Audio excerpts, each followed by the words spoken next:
I am still living with your ghost, lonely and dreaming of the West Coast. For most of my life, I have been content being alone. I love to travel alone. I love to spend time with myself and my thoughts. But lately, something has changed. I do believe I found myself a new. I don't want to make this video. I don't want to talk about this, but I have to.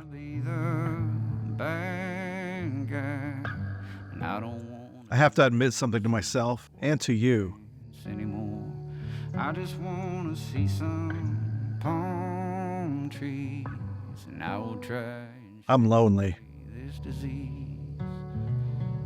We can live beside the ocean and leave the fire. For me, being alone and being lonely are two entirely different things. I love my alone time. I love sitting in a cafe, drinking a coffee, and reading a book. No one to distract me. No one vying for my time. Loneliness is different. Loneliness is an ache in your soul that longs for someone to care about what you're doing. I've been married twice. Both marriages failed, I would say, because we had different wants and needs. My need for solitude in a relationship can be considered selfish.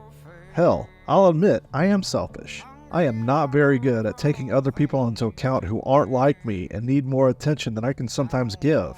I get lost in my own head.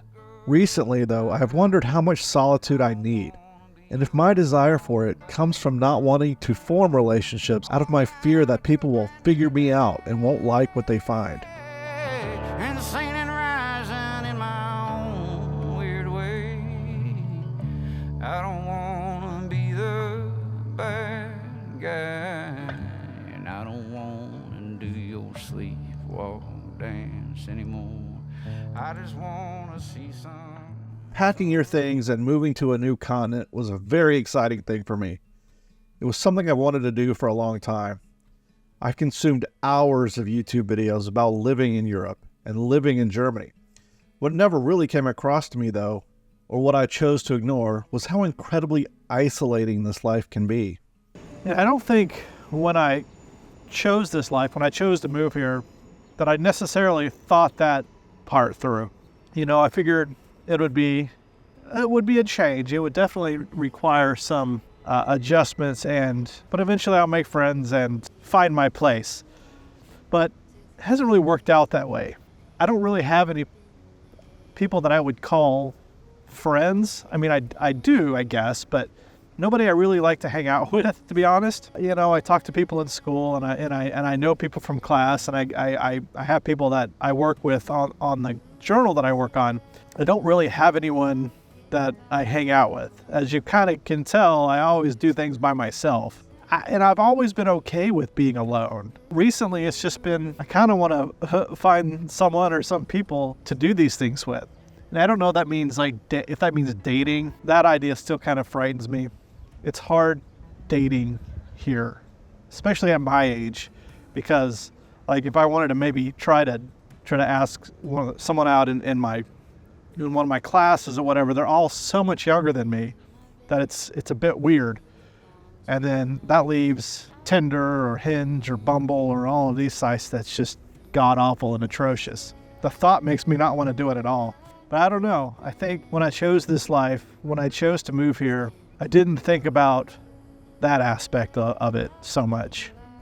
I don't make friends easily. I never have. I was not one of those kids who had a bunch of friends growing up. In 6th grade, my family moved to Houston, Texas, and my mother had to bribe me to talk to somebody at lunch to try and make a friend. It's always been difficult for me. As I got older, I found it easy to get along with people.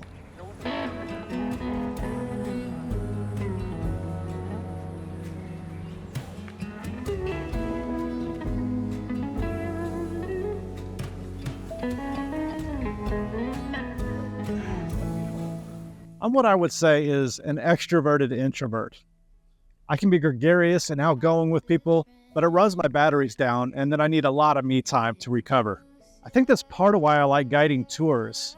I get to meet people and I get to interact and get my social time in, but it's only for 3 or 4 hours, and then we go our separate ways.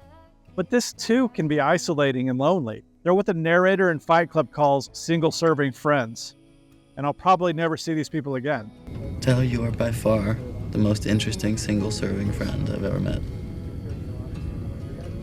See, I have this thing, everything on a plane is single-serving, even the... Well, I get it. It's very clever. Oh, thank you. How's that working out for you? What? Being clever.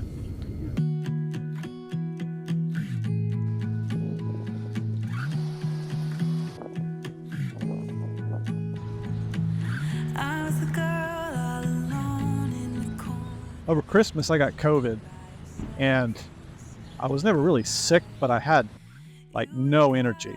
And I got more homesick than I've ever been since I moved here. All I wanted to do was be home, you know, be with my mom, dad. It was during this time when I started looking at PhD programs in the U.S. Now, after I graduate, after I finish my master's, I want to go on and do a PhD. I'm kind of ambivalent about whether it's here, whether it's in Europe, whether it's elsewhere in Asia or the U.S. I'm kind of ambivalent. Before, I would have said I will never go back to the U.S. And really, honestly, it depends on a lot about what happens in November in the American elections, whether I even think about going back. I don't know how that's going to go. I had started thinking about moving to Europe in roughly 2017. At that time, my wife, who's my ex-wife now, and I were separated. We're separated for a year and then got back together for another year and then realized it wasn't going to work. During that period, I took a trip to Europe, went to London and Paris. Absolutely loved it. Obviously, I've been there before. That's when I started thinking, maybe I can make a life over here. My ex-wife and I's divorce was finalized in 2020. And then COVID happened in March 2020. It was at that point that I decided that I really wanted to make a change and I really wanted to do something different. So I started looking for a master's program. So between March when I made the decision and September I moved. That was pretty quick. I won't say it was a rash decision. It was the right decision, but it was a quick decision. If I make the decision to go back to the US, it's going to be a well thought out decision. And I'm not going to do it because it's the easy thing to do or some other reason like that. It's going to be because it's the right decision for me. So what do I do with these feelings that I have? Truth of the matter is, I don't know. I don't know what to do. You know, I say I'll put myself out there. I'll get on the dating apps, but that just sounds just terrible. You know, I have started to actually feel things. I don't want to let that go to waste, but I've got to make the effort. I've got to make the effort to learn German if I'm going to stay here. I've got to make the effort to put myself out there and meet people, take up, invitations to come to coffee and things like that. I get these from time to time. And so I've got to be better at being better. And I feel like I want to be. So don't fret for me. This is not a I'm sad video. This is a I'm lonely, but I want to make it better video. So if you're feeling like this or you felt like this or whatever, just know that you're not alone. I know that there's an epidemic of loneliness in the world right now. We are more connected than ever, and yet we're more lonely. I think there's something to be said about getting out and getting off the computer, getting off your phone, and sitting down and talking to people. And I'm going to try to make an effort to do that more often. So guys, I hope you found this video helpful. I hope you found some positive you can take from it. Know that I'm going to try to take some positive from it. So if you did find this video helpful, please make sure you hit the like button, subscribe if you haven't done so. Until next time, guys, I'll see you later.